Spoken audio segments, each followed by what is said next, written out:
할렐루야. 예, 오늘 금요 기도에 오신 여러분을 환영하고 축복합니다. 우리 인사 한번 나누겠습니다. 잘 오셨습니다. 말씀의 은혜 받으십시오. 오늘 금요 기도의 말씀의 제목은 같이 해봅시다. 고목나무에 새순이 피다. 예, 고목나무에 새순이 피다. 고목나무에 새순이 필 수 없죠. 어떻게 보면 어법이 좀 낫지 않을 수도 있어요. 새순이 핀다, 꽃이 핀다는 말이 맞을 수도 있고, 또 새순이 돋는다라고 하는 말이 국문학적으로는 맞을 수 있는데, 고목나무와 같은 그런 상황, 우리 현실적으로는 되지 않은 상황 가운데 하나님의 능력의 손이 가해지면 새로운 순이 돋아날 수 있다라고 하는 그런 말씀으로 우리가 은혜를 나누고자 합니다. 여러분, 말라기를 우리가 이렇게 오늘 금요 기도회 가운데 처음 대면하고 있는데, 에스라서가 10장으로 오늘 새벽 기도 가운데 끝이 났어요. 그런 다음에 바로 이어지고 있는 내용이 말라기 내용인데, 말라기는 선지자 같은데, 그러니까 선지서에 포함이 되어 있는데, 말라기가 어떠한 인물인지 우리는 설교 말씀을 통해서 잘 들어보지는 못했습니다.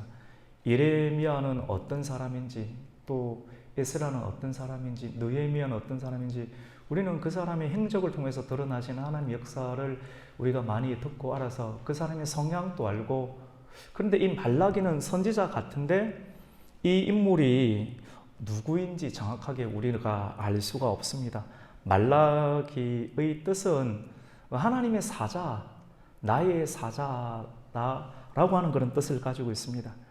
말라기는 선지서에 포함이 되는데, 오늘은 보편적인 상황과 달리 오늘 1절에서 5절까지 내용, 그리고 말라기를 우리가 대면하게 되는데, 보통 선지서라고 하는데 소선지서라고 이렇게 해요. 또 대선지서도 있는데, 대선지서는 이사야 또는 예레미야 또는 에스겔, 다니엘과 같은 사람이 큰 사역을 감당했기 때문에 대선지서가 아니라, 하나님께서 그에게 기록할 분량을 많이 주었기 때문에, 분량이 많기 때문에 우리가 이제 대선지서다 이렇게 분류를 하고, 나머지 이렇게 조그만 사역을 감당하기 때문에 소선지서가 아니라, 분량 자체가, 기록된 분량 자체가 작기 때문에 나훔이나 요나 같은, 그리고 오늘 본문의 말라기서 같은 내용을 소선지서로 분류를 하고 있습니다. 여러분, 말라기는 총 4장으로 되어 있습니다. 4장으로 되어 있고, 그리고 총 55절로 기록이 되어 있는데, 1장, 2장, 3장, 4장 안에 기록된 절수를 다 합치면 55절로 기록이 되어 있는데, 그 중에서 47절이 하나님 자신을 1인칭으로 해서 드러내고 있습니다. 쉽게 말해서 나 여호와가 말하노라, 나 여호와가. 그래서 다른 여러 선지서보다 나 여호와가 말하노라 라고 하는 형식으로, 이게 무슨 말이냐면, 우리는 이 말라기 선지서가 누군지도 잘 몰라요. 자기 자신이 드러나고 있지 않은데, 중요한 것은 하나님 자신을 말라기의 음성을 통해서 많이 드러내면서, 이 말은 진짜 하나님의 메시지니까 사람의 소리로 듣지 말고 강하다 할지라도 잘 받아들여야 한다라고 하는 그런 복선이 1인칭으로 표현된, 그렇게 기록된 하나님의 뜻이 이 안에 있게 됩니다. 우리는 말라기 선지자의 신분을 확인하는데 좀 어려움이 있습니다. 초기 유대교 문서에는 말라기가, 우리가 지금까지 최근에 새벽 기도를 우리가 대하면서 우리가 함께 만났던 에스라이지 않느냐라고 하는 형식을 우리가 발견할 수가 있는데, 정확하게 알 수가 없어요. 우리가 이렇게 말라기 선지자가 누구인지 정확하게 알 수 없도록 여기까지만 성경이 드러내는 이유가 있습니다. 이런 하나님의 의도를 우리가 생각할 때 이것 또한 우리에게는 큰 은혜가 됩니다. 이것 자체만으로도, 말라기 선지자가 누구인지, 그 사람의 성향이 어떤지도 잘 모르고 은밀하게 은폐되어 있는 것 자체도, 왜 하나님께서 이렇게 두셨는가, 이것 자체도 오늘 이 금요 기도에 나온 저와 여러분에게 은혜로 다가올 수 있어요. 우리 은혜라는 찬양이 있잖아요.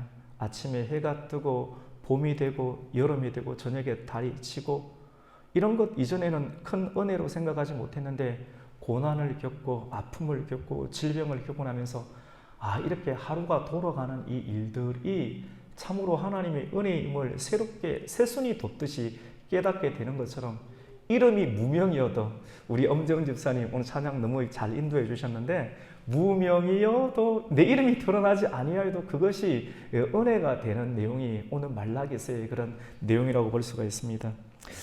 우리가 예수님을 따라가고 또 예수님을 섬기는 데 있어서 한 가지 중요한 법칙은 설교자들과 기타 성경 교사들을 자기 자신에게 관심을 끌 것이 아니라 주님과 그의 복음으로 향해야 한다라고 하는 메시지가 이 말라기 그 자체의 말씀을 통하여서 우리가 발견할 수 있습니다. 중요한 것은 사람이 아니라 사람이 전하는, 같이 해봅시다, 메시지입니다. 우리가 뭐 다윗에 관한 설교를 듣고 또 예레미야에 관한 설교를 듣고 요셉에 관한 설교를 들으면서 요셉처럼 하면 부유해질 수 있겠구나, 한 50점입니다. 아니요, 사실 빵점일 수 있어요. 사람의 마음 가운데 요셉의 생각이 나고 다윗만 생각이 난다라고 하면 어떻게 보면 빵점일 수 있습니다. 정말 하나님께서 구약시대에 요셉을 드러나게 하시고 또 다윗을 드러나게 하시고 이렇게 한 것은 궁극적으로 요셉과 다니엘을 통해서 역사하신 하나님을 생각나게 하는 설교가 나 자신은 드러나지 아니하고 하나님만을 또 예수님께로만 집중할 수 있도록 하는 메시지가 가장 정확한 메시지고 가장 중요한 하나님의 은혜라고 이렇게 볼 수가 있습니다. 말라기 선지자는 자신의 신분이 알려지지 않은 것을 기뻐합니다. 사실 이 정도 수준 되려면 쉽지가 않죠. 그렇다고 드러난 이사야, 드러난 예레미야 대선지자이기 때문에 그들은 크다. 여러분, 드러난 만큼 고난도 큽니다. 이사야 선지자는 그렇게 왕궁을 출입하였고 나름대로 왕궁을 출입하면서 그에 맞는 격에 맞는 사람들을 만나고 좋은 음식을 먹었을 수도 있고 또 좋은 옷을 입고 대통령과 만나는 그런 자리를 대면할 수도 있어서 그렇게 참여하지 못한 사람은 비난하기도 하지만 그 사람은 그에 맞게끔 그 큰 사역을 감당하고 또 성경의 구절에 의하면 그는 나무로 만든 톱으로 두 몸이 두 동강이가 날 만큼 그리스도의 복음을 전하다가 헌신하고 초계같이 자기를 태웠던 역사, 그리고 대선지서에 기록되는 예레미야도 대선지서니까 너는 잘났다, 우리는 소우니까 이런 개념이 아니라 그 크기에 맞게끔 끝까지 고난받고 눈물의 선지자로 기록될 만큼의 분량들을 우리가 있는 것을 바라보게 됩니다.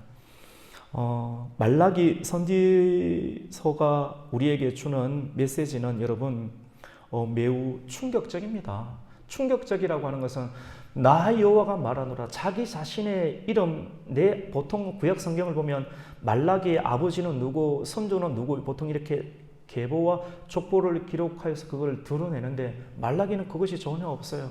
그리고 과연 이 사람이 정말 천사인지 아니면 하나님의 사람인지 무명의 사람인지 알 수는 없지만 중요한 것은 나 여호와가 말하노라 라고 하는 형식을 하면서 사람의 말로 듣지 말고 하나님의 메시지로 들으라 라고 직접적으로 1인칭으로 기술을 한다고 하는 것 자체는 사람들이 그렇게 받아들이지 않기 때문에 하나님이 직접 말씀하신다는 형식으로 우리가 가지고 있는 하나님의 말씀을 대면하고 있는 껍데기가 너무 단단하다라고 하는 거예요. 우리가 하나님을 대면하고 있는 그런 일상이 너무나도 매너리즘에 빠져 있고 화석화되어 있고 고목나무처럼 되어 있는 그러한 오래된 신앙생활을 하는 사람들 가운데 하나님이 갑자기 나타나셔서 나 여호와가 말한다, 말라기에 대한 어떤 설명도 하지 않고 그런 방식으로 우리에게 말씀을 전해주고 있습니다. 사실 우리 교회 성도님들은 너무나도 훌륭해서 새벽부터 새벽이나 또 금요일이나 금요 저녁은 그래도 조금 적게 나오셨지만 새벽 전심으로 깨우시고 그리고 바로 출근하시고 밥을 먹는 둥 마는 둥 하면서 사역자처럼 이렇게 교회를 세워나가고 함께 섬기고 그러면서도 웃고 이렇게 하는데 사실 이렇게 단단한 메시지를 이렇게 전거한다는 것은 저에게도 쉬운 일이 아닙니다. 근데 하지만 항상 그렇듯이 말씀을 잘 듣는 성도들에게 단단한 메시지가 전해지고, 또 그것도 에스라처럼 내게 주시는 하나님의 거룩한 짐이 다루고 여기며 그렇게 참여하지 못하는 사람들을 위해서 중보하는 하나님의 그 은혜의 넘침이 있듯이, 그러한 의미로 우리가 이 말씀을 함께 또 상고하고 또 대면했으면 좋겠습니다. 여러분, 이 말라기 말씀이 조금 충격적이고 또 부딪히고 또 부담이 되고 또 짐이 될 수 있는 형식을 가지고 있어요. 원래 선지서가 좀 그런 어떤 표면적인 것들이 있는데, 그러나 충격스러운 하나님의 말씀을 우리가 부담감이 있지만도 잘 같이 해봅시다. 믿음으로, 믿음으로라는 영역이 참 큰데요. 믿음으로 그 부담감 있는 말씀을 잘 이렇게 받아들이고 소화를 해내면 고목나무와 같은 나무 가운데 새순을 돋게 하는, 여러분 아론의 상난 지팡이가 다 완전히 말라버렸는데 그 마른 지팡이 가운데 하나님의 거룩한 손, 하나님의 성령의 임재가 임하니까 새순이 돋아나는 것처럼 도저히 회생할 수 없는 그런 상황, 또 가정, 우리의 모든 삶 가운데 걸쳐 있는 문제들 가운데 그 하나님의 성령의 나타나심이 있으면 이 새순이 돋을 수가 있는데, 그 말씀은 고목나무처럼 단단한, 그리고 화석화 되었던 단단한 우리의 그 사람을 깨뜨리기 위해서 강력한 메시지가 들어와서 그것을 깨뜨리면 새산이 돋아날 수 있다라고 하는 그 메시지를 우리가 받아들이면 우리에게도 큰 은혜가 될 거예요. 우리는 앞으로 말라기서를 오늘 금요일과 또 며칠간의 그런 새벽 기도를 통해서 나누면서 단순한 충격적인 말씀이 아니라 그 말씀을 믿음으로 받는 사람들에게는 같이 해봅시다. 커다란 위로가 될 것입니다. 커다란 위로가 될 줄로 믿습니다. 마치 육상 선수가 굉장히 힘들지 않습니까? 고된 훈련을 하는 경기를 앞두고 실컷 쉬지 않고 먹고 싶은 거 다 먹지 않고, 그에게 목적이 있으니까, 목표가 있으니까 육상 선수가 고된 훈련을 한 다음에 냉수는 차갑다는 거 알고 단단한 물이다는 걸 알지만도 냉수로 샤워할 때, 믿음으로 샤워할 때 새 힘을 얻듯이 이런 단단한 메시지는 우리에게 새 힘을 주게 됩니다. 때는 예수님께서 오시기 450년, 그리고 장소는 예루살렘입니다. 유대인들은 우리가 에스라서를 우리가 잘 이렇게 나누어서 내용을 우리가 잘 알고 있게 되는데, 바빌론 포로기를 끝내게 되고 또 귀환을 하게 되고, 그리고 성전 건축도 다 마쳤습니다. 그리고 에스라가 전해주는 메시지를 듣고 함께 울고 엎드리고 기도하는 시간들도 보내었어요. 하나님의 은혜를 알고 헌신한 그런 청년의 때 많은 시간들을 하나님께 드렸습니다. 그리고 이제는 꽤 안정이 된 듯합니다. 백성들은 특별한 염려 없이 비교적 안온한 생활을 하고 있습니다. 우리가 보기에는 별 문제가 없는데 갑자기 마른 하늘에 날벼락이라도 내리듯 갑자기 그런 경우가 있잖아요. 우리가 그럴 때 굉장히 황당함을 느끼잖아요. 때로는 나는 괜찮은 것 같은데, 내 눈에는 괜찮은 것 같은데 하나님께서 마른 하늘에 날벼락을 내리는 듯한 그런 때를 우리는 꽤 가끔 경험을 하기도 합니다. 말라기 선지자를 통해서 하나님 말씀하셨던 그 이스라엘의 상황이 이런 상황과 똑같습니다. 말라기 선지자는 사람들은 괜찮고 나는 충분히 예수를 잘 믿는 것 같은데, 말라기 선지자는 가슴이 답답해서 견딜 수가 없습니다. 선지자는 다른 사람은 다 웃고 있는데 말라기 선지자만큼은 가슴이 너무나도 메어오고 답답해서 견딜 수가 없습니다. 그래서 말라기 오늘 1장 1절 말씀은 이렇게 말씀하는데 사실 말씀이 아니고 경고를 합니다. 사실 이런 메시지로는 마음이 좀 움츠러들기도 하잖아요.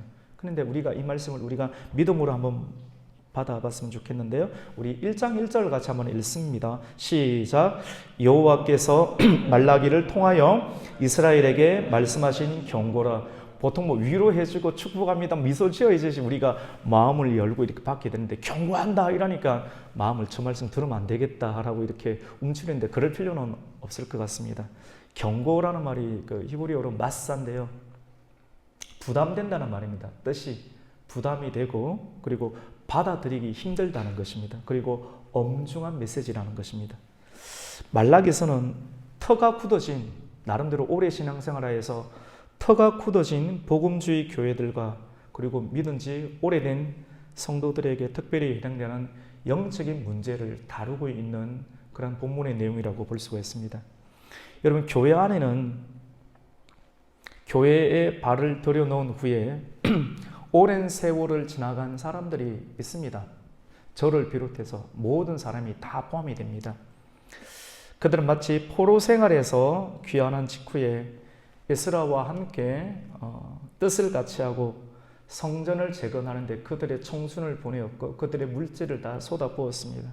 그리고 에스라가 회개하라고 하면 회개도 하고 그 말씀이 내 말씀으로 여기면서 뜨겁게 신앙생활을 하면서 살았습니다. 그러나 시간이 흘렀어요. 중요한 것은 다 잘했는데 시간이 흐르면서 예수 그리스도에게 자신을 맡겼던 처음의 열심과 그리고 진실함과 또 신실함이 점차 시간이 지나면서 약해지고 퇴색되기 시작하면서 여러 가지 도전과 유혹을 받으면서 영적인 민감함이 떨어지게 됩니다. 한때 진취적이었던 참 제자는, 젊은 제자는 이제 교회의 시간이 지나면서 점잖은 재직이 되어버렸습니다. 뜨거운 신앙심에 가득 찼던 청년 회원은 결혼하여서 가정에 안일해지고 있습니다. 선교사 지망생이었던 젊은 간호사는 선교지에 나갈 일조차 까맣게 잊은 채 살아가고 있습니다. 성도가 직장 생활을 하고 또 어떤 특정한 장소에 안주하는 것은 그것이 결코 나쁘다라고만 볼 수는 없습니다. 근데 중요한 것은 말씀을 통해서 우리에게 깨우치고자 하는 하나님의 의도는 그리스도인으로서 시간이 지나면서 모든 것이 하나님의 은혜로 평안하고 원수도 물러가고 더 좋은 하나님의 물질을 채워줌으로 말미암아 하나님이 아닌 하나님께서 우리에게 허락해 진 것이 우리의 인생의 주도권을 잡게 될 때 그때부터 안일해지는, 평안을 추구하는 인생이 아닌 하나님이 아닌 하나님으로부터 주어진 물질과 하나님으로부터 주어진 명예, 이것으로 인해서 우리의 인생이 바뀌어버린 그 상황, 그걸 두고 안일함이라고 하는데, 안일함 가운데 빠져서 하나님과 하나님의 말씀과 하나님의 교회로부터 점점점 멀어져 있는, 그래서 우리의 영적인 신앙의 온도도 냉랭해져 버린 그 상황에 두고 말라기 선지자는 우리에게 말씀을 하고 있습니다. 말라기서가 우리 교회 가운데 주시는 메시지는 화석화된 신앙생활을 그리고 지적하고 도전하는 것입니다. 여러분, 저는 그 대학에서 조선공학을 전공을 했거든요. 이렇게 뭐 현대중공업배도 있고 대우조선소도 있고 삼성중공업도 있잖아요. 근데 큰 배들이 깨끗하게 잘 건조하고 또 마무리해서 바다에 배를 진수하게 되죠. 그래서 뭐 여객선은 여객선대로, 군함은 군함대로, 그리고 여러 가지 컨테이너선은 컨테이너선으로 이렇게 우리나라에서 자동차를 싣고 미국으로 왔다 갔다 하는데, 이 배가 한번 바다에 떨어지게 됐을 때 처음에는 잘 나가요. 왜냐하면 매끈하기 때문에.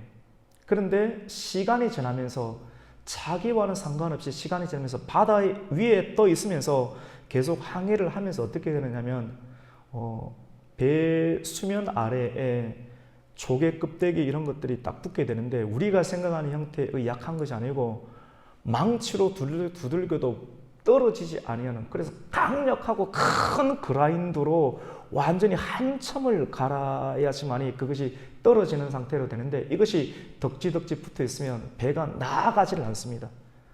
조파 저항이 너무나도 세가지고 날마다 우리가 말씀과 기도로 우리 자신을 개혁해야 되는데, 청년의 때처럼 뜨겁게 두 손을 들고, 근데 인생을 살아가면서 점점점 우리가 쇠퇴기로 전부 들면서 우리의 손이 점점 내려오는 것, 어쩔 수 없는 그런 사회적 통념인데, 그런 통념은 사회에서는 괜찮다라고 하지만 하나님은 그것이 괜찮은 것이 아니다라고 말라기 선지자에게 하면서 그것을 갈아내어야 된다. 웬만한 메시지로는 안 되는 거예요. 강력한 햄머로 떨어지지 않으니까 사람들은 우리에게 말씀을 고운 사포로 해주세요.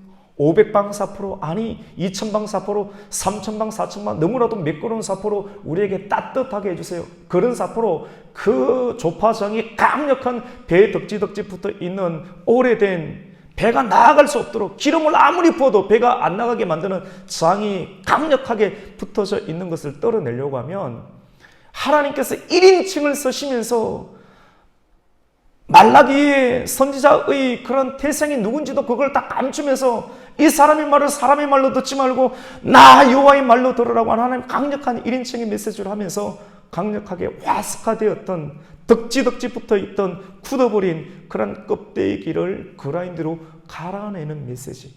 하나님, 나는 11조를 했는데요. 나는 하나님 열심히 헌신을 했는데요. 나는 성전을 지었는데요. 나는 새벽을 빠지지 않았는데요. 근데 하나님께서 오늘 메시지 가운데 하는 말씀이 오늘 2절부터 주님께서 1인칭으로 우리에게 말씀합니다. 나 여호와가 말하노라 하면서 내가 너를 사랑했다라고 말씀합니다. 사랑했는데 너의 반응은 왜 이러냐 하는 식으로 주님은 말씀합니다. 그러자마자 하나님 또 말씀합니다. 내가 너희를 사랑했지만 너희가 하는 말이 어떻게 하나님이 우리를 사랑하였습니까? 라고 말대꾸하는 이스라엘에 바로 튀어나오는 말씀에 대해서 부드럽게 하면 아무 말 안 하지 않지만 조금이라도 강하게 하면 하나님이 뭔데 뭐 해줬는데 우리에게 이런 말을 합니까? 그런 자격이 있습니까? 하나님이 우리를 사랑한다고 하면서 정말 하나님 우리를 사랑하셨던 것입니까? 라고 말대꾸를 하는 이스라엘의 거친 모습들을 우리가 보게 됩니다. 우리 오늘 2절 말씀을 함께 읽겠습니다. 시작. 여호와께서 이르시되 내가 너희를 사랑하였노라. 하나 너희는 이러기를 주께서 어떻게 우리를 사랑하셨나이까 하는 말은도다. 나 여호와가 말하노라. 에서는 야곱의 형이 아니냐. 그러나 내가 야곱을 사랑하였고 내가 너를 사랑하였노라 하지만 그러나 너희는 주께서 이걸 갖다고 액센트를 높여야 돼요. 주께서 어떻게 사랑하셨습니까? 그냥 읽으면 우리가 의미가 전달 안 돼요. 주께서 어떻게 사랑하셨습니까? 라고 고개를 쳐밀며 눈을 부르키면서 말대꾸를 그렇게 하듯이 마치 부모가 여러분이 여러분의 자녀들에게 마음껏 퍼주고 끊임없이 지금까지 키워뒀는데 조금 컸다고 엄마 아빠가 나한테 해준 것이 뭐 있냐고 이렇게 삿대질 하면서 이렇게 달려들 때 여러분 기가 막히지 않습니까? 그때 여러분은 어떻게 이렇게 합니까? 이런 심정이 이 하나님의 심정이라고 볼 수가 있습니다. 하나님은 사랑을 하셨는데 하나님의 사랑을 이스라엘 백성들이 오래 나름대로 헌신했어요. 고국을 떠나서 하나님께서 허락하신 바벨론의 포로기도 참아내었고 또 오자가니까 왔고 성전도 지었고 열심도 내었고 11조도 하고 다 했습니다. 그런 내용 말라기에 나오잖아요. 그러니까 하나님께서 한마디 딱 중심에 들어오는 메시지 하니까 주께서 나를 사랑했다고요 하면서 이렇게 강하게 하나님께 어퍼컷을 올리는 그런 어떤 의미를 왜 이스라엘 백성들은 이렇게 가지게 되었을까요? 그들이 보기에 하나님께서 사랑하시는 하나님의 사랑과 그들이 받아들이고 인정되는 사랑의 크기가 달랐기 때문입니다. 한마디로 말하면 비교하고 있었기 때문입니다. 그들의 처지가 이전처럼 좋지 않은 거예요. 여전히 열심히 성전 건축도 했고 예배도 드렸지만도 우리의 삶이 전혀 나아지지 아니하는, 여러분 나아지는 것이 과연 무엇입니까? 잘 사는 것이 무엇입니까? 오늘날 그리스도인들도 오늘날 우리가 예배 가운데 나아가는 저와 여러분에게도 이런 마음이 혹 들어있지는 않습니까? 무엇을 기준으로 나아져야 하는 것입니까? 어떤 기준으로를 두고 우리가 더 좋아졌다고 말할 수가 있습니까?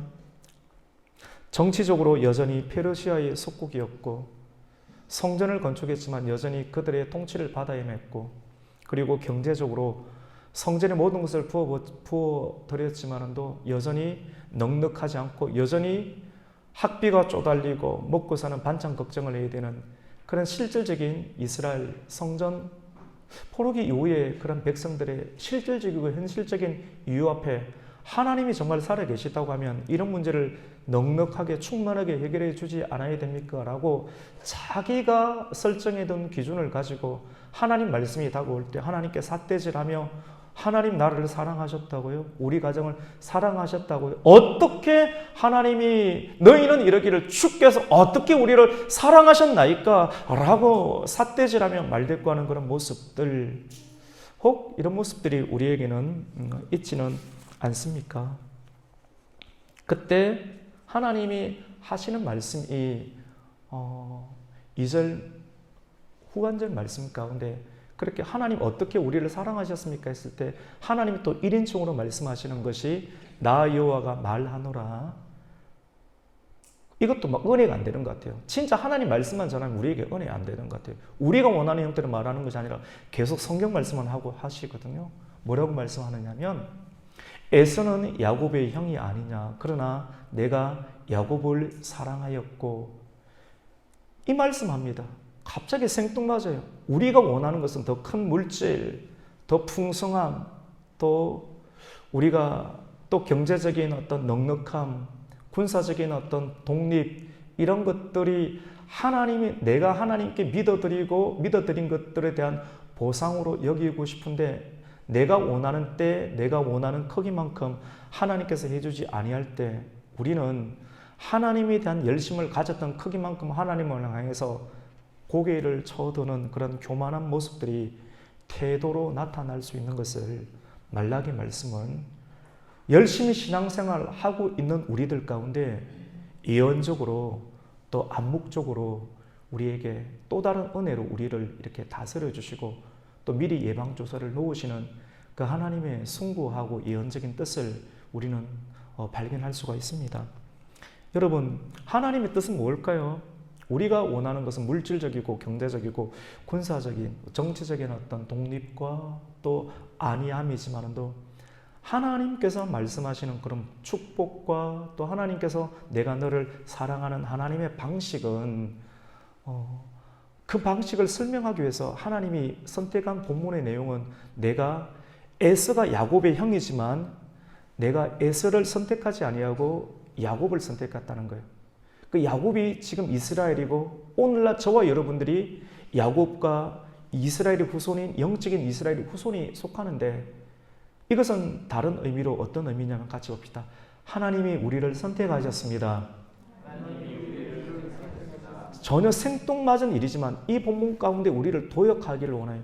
믿음의 도역, 하나님이 이끌리심 가운데 우리를 선택했다라고 하는 창세전에 우리를 선택했기 때문에 선택한 백성, 도저히 에서가 여러분 원래 형인데 그가 장자권을 받아야 되지만도 야곱이 장자의 그런 고난을 받을 수 있는 것, 이건 하나님의 은혜이지 않습니까? 솔로몬이 왕이 될 수 없어요. 절대로 왕이 될 수 없습니다. 성전을 건축할 수가 없습니다. 아도니아가 우리가 보기에는 하나님의 뜻으로 보니까 아도니아가 반역했다라고 그렇게 믿는 거지 사람들이 표면적으로 보면 아도니아가 왕이 되는 것 아닙니까? 그런데 아도니아 입장에서 얼마나 억울하겠어요. 내가 당연히 왕이 되는 것이 맞고 그래서 어떤 일을 행했을 뿐인데 하나님의 뜻과 하나님의 지지를 받지 못하고 솔로몬이 왕 위에 오르게 되고 또 하나님께서 그에게 지혜를 주시고 지혜뿐만 아니라 영권을 주시고 말의 능력을 주시니까 그의 설교와 말씀 가운데 큰 은혜가 있으니까 많은 사람들이 은혜 받고 금과 물질로 그 성전을 건축할 수 있도록 부귀영화를 줄 수 있도록 하신 것 아닙니까? 모든 것이 하나님의 은혜였는데 모든 것이 하나님의 은혜였음에도 불구하고 하나님을 끝까지 믿어야 되는데 사람들이 은혜만 받으면 교만해지거든요. 은혜만 받고 칭찬만 받고 조금 높임만 받게 되면 사람들이 하나님으로부터 떠나려고 하는 그런 경향성을 가지고 있는 것을 보게 됩니다. 우리 곰곰이 한번 살펴봐야 돼요. 저와 여러분의 영적인 수준이 어떤지. 하나님께 쓰임받지 못할 때는 안타깝고 힘들어하지만 하나님께 지지를 받고 은혜를 받게 되면 내가 마치 하나님이 된 것처럼 하나님의 영광을 빼앗으려고 하고 그 자리에 계속해서 눌러 앉으려고 하는, 안주하려고 하는 경향, 그 경향이 있을 때 우리의 껍데기는 화석화처럼 되고 고목나무처럼 되어버려서 하나님의 메시지가 편안한 상태로 절대로 돌아오지 못하고 강력한 메시지로서 우리의 껍데기를 깨시려고 하는 하나님의 무서운 진노와 같은 그런 메시지. 하지만 그것을 두고 하나님은 사랑이라고 합니다. 그 사랑이라도 그것을 사랑으로 우리가 받아들일 수 있도록 우리가 그 말씀을 받아야 되겠죠. 하나님만의 이유가 있는 것입니다. 그래서 하나님의 작정 또 하나님의 은혜를 기억하게 하는 오늘 본문의 내용이 오늘 말라기서 1장 1절부터 5절까지의 내용입니다. 우리는 조금씩 하나님의 성경을 통해서 우리가 받고 싶은 대로 막 흥이 나고 우리 그런 것도 있잖아요.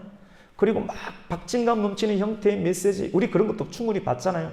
근데 다른 것이 있을 때 뭐 발장을 끼거나 뭐 다리를 꼬거나 이런 느낌을 가지고 나는 이거 벨론데라고 하는 느낌을 표현하기보다는 그런 상황 속에서도 여전히 하나님의 메시지를 내가 이런 부분으로 내 피부로 받겠다라고 하는 우리 일련의 정돈된 마음으로 우리의 태도를 조정하면서 말씀 받게 될 때 지금 우리 눈에 보이지 않는 우리의 문제를 해결하게 할 수 있는 그런 하나님의 은혜를 우리가 또 얻을 수도 있을 거라고 생각을 합니다. 여러분 말씀을 믿겠습니다. 하나님의 언약 안에 있는 사랑을 하나님은 알기를 원합니다. 우리는 신앙생활을 하고 있지만 하나님의 은혜를 잊고 살지는 않습니까? 그래서 비교하면서 또는 불평하면서 그렇게 있지는 않습니까? 오늘 말라기서 말씀을 통해서 여러분 하나님을 사랑하는 자 곧 그의 뜻대로 부르심을 입은 자들에게는 같이 봅시다. 모든 것이 합력해서 선을 이룹니다. 막 이루어지기를 원하는데 안 이루어지죠.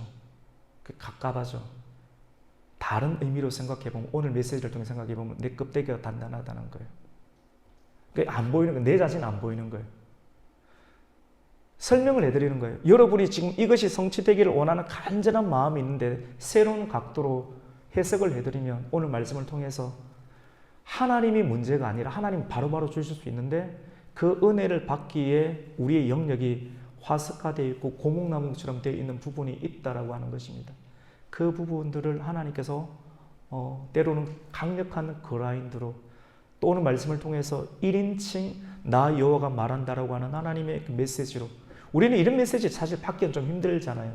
우리의 정상적으로 순차적인 순서에 의해서 우리가 말씀을 받기 때문에 우리 앉아있고 또 말씀을 인격적으로 또 접하게 되는데 이 말씀을 통해서 여러분에게 지금 강력하게 원하지만 원하지 아니하는 그것조차도 합력해서 하나님의 선하심을 이루는 통로가 될 수 있고 이러한 과정 가운데 하나님께서 문을 닫고 계시는 그 과정조차도 하나님의 섭리와 하나님의 예정과 하나님의 선택한 야곱을 다루시고 그들을 바빌론으로 그리고 성전을 투자하게 만들고 그리고 많은 것을 주었지만 또 강력한 메시지로 그들을 깨트리는 이것이 과연 사랑입니까? 이건 사랑입니다. 어디 안에서요? 같이 봅시다. 하나님의 언약 안에서. 그래서 이 말씀은 하나님의 언약, 표면적으로 중생되지 아니하는 사람들도 다 기뻐할 수 있는 그런 상황이 아닌 하나님의 언약 안에서 이 말씀을 받게 될 때 껍데기를 내어놓고 그것을 뿌리칠 수 있는 그런 하나님의 은혜를 받게 되는 것입니다. 오늘 말씀을 정리하겠습니다. 하나님은 말씀 안에 있는 여러분을 사랑하십니다. 여러분 믿으십니까? 말씀 안에 있는 여러분을 사랑합니다. 내가 원하는 형태로 월급이 더 많아지고 더 성진하고 더 많은 어떤 좋은 상황, 내가 원하는 상황으로 확보되지 아니하는 그 상황조차도 하나님의 언약 안에 있는 여러분들에게는 그것이 하나님의 사랑이다. 이것이 사랑이에요. 그러니까 언약으로 바라봐야 돼. 말씀으로 그것을 대하면서 우리 자신을 이렇게 변화시키는 어떤 단계가 필요합니다. 그래서 그 사랑이 때로는 충격적으로, 때로는 책망으로, 오늘 1절 말씀이 하나님의 경고다.